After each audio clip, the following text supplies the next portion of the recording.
এখন তো প্রায় প্রত্যেকের বাড়িতেই পাকা আম রয়েছে।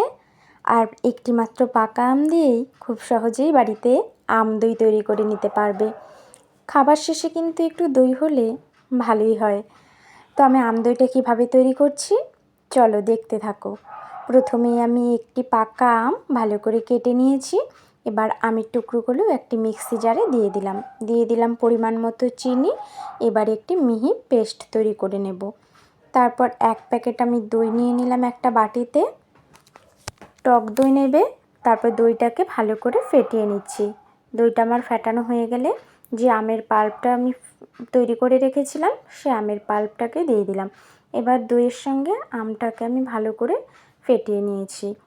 এবার যখন আম আর দইটা ফেটানো হয়ে যাবে তখন একটি টিফিন বক্সের মধ্যে আম দইটাকে ঢেলে দিতে হবে। তারপর কড়াইয়ের মধ্যে কিছুটা জল গরম করে একটা স্ট্যান্ড দিয়ে টিফিন বাটিটাকে বসিয়ে এই 30 মিনিটের মতো ভাপাতে হবে। তারপর টিফিন বাটিটা ঠান্ডা করে ফ্রিজের মধ্যে এই 2 থেকে 3 ঘন্টা রেখে দিলেই তৈরি হয়ে যাবে সুস্বাদু আম দই। তো দোকানের থেকে এই আম দই কিন্তু অনেক স্বাদ হয়। তো তোমরা কিন্তু বাড়িতে এভাবে বানাতে পারো।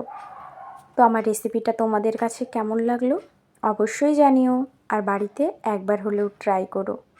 টাটা।